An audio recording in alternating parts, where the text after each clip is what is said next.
কেমন আছো বন্ধুরা? আশা করি ভালো আছো আর আমিও অনেক অনেক ভালো আছি। আমি কোথায় যাচ্ছি অবশ্যই তোমাদের সাথে শেয়ার করব। তার আগে পুরো ভিডিওটা দেখতে হবে। তো চলো। এখন বাজে ভোর 4:30। উঠেছি প্রায় 4টে বাজেনি তার আগে। সব জিনিসপত্র গোছগাছ করতে করতে প্রায় 4:10-15 হয়ে গেছে।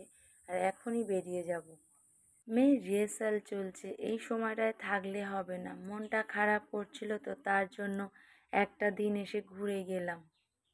আজকেই আছে নাটকের রিহার্সাল, আবার স্কুলে খাতা জমা দিতে হবে প্রজেক্টের।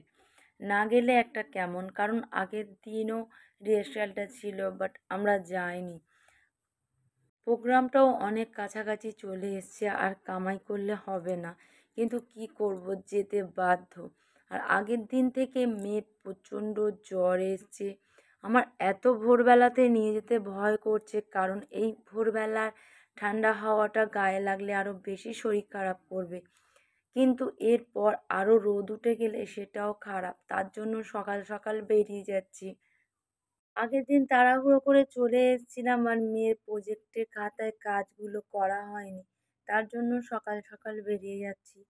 ও প্রজেক্টের কাজগুলো করে তারপর স্কুল যাবে, স্কুল থেকে এসে তারপর একেবারে রিহার্সালে যাবে।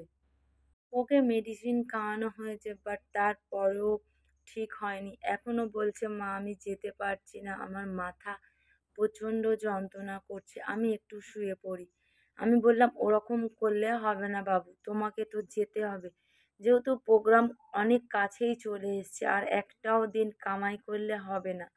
এদিকে কামাই করলে আন্টি বকাবকি করবে। সকালবেলার ওয়েদারটা কি ব্যাপক, তোমাদের কি বলবো। সকালবেলাতে অতটা গাড়ি ঘোড়া চলে না বাট অতটাও গ্যাঞ্জাম নেই।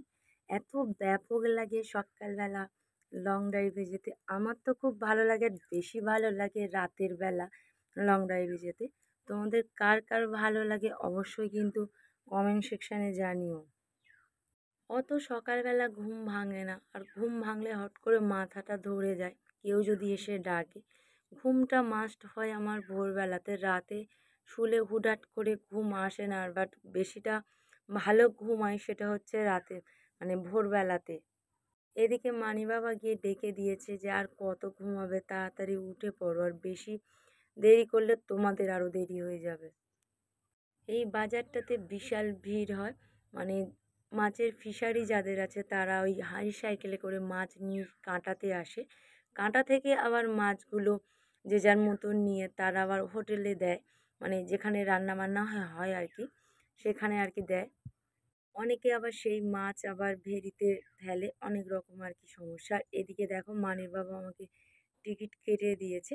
ও থাকলেই টিকিটটা ও কেটে দেয়, বাট আমাকে কখনোই কাটতে হয় না। দেখো তোমাদের সাথে কথা বলতে বলতে কখন চলে এসেছি আমরা স্টেশনে। এসে দেখছি অনেকটা আগেই পৌঁছে গিয়েছি, বাট ট্রেন এখনও অনেক আসতে দেরি আছে, তো তার জন্য ভাবলাম যে একটু বসে যাই। মানে বাবাকে বলছিলাম তোমার যদি কাজ থাকে তাহলে তুমি আমাদেরকে দিয়ে চলে যেতে পারো। ও বলছে না, একেবারে ট্রেনে তুলে দিয়ে তারপরে যাব। আর ও আমাদের দিতে আসলে কখনোই আগে চলে যায় না, বাট কাজ না থাকলে বেশিরভাগটা বসে থাকে। ট্রেন যখন আসে তখন আমাদেরকে তুলে দিয়ে তারপরেতে ও যায়। আর আমরা দুজনে গেলে লেডিসে যাই, যেহেতু আমি আর মেয়ে।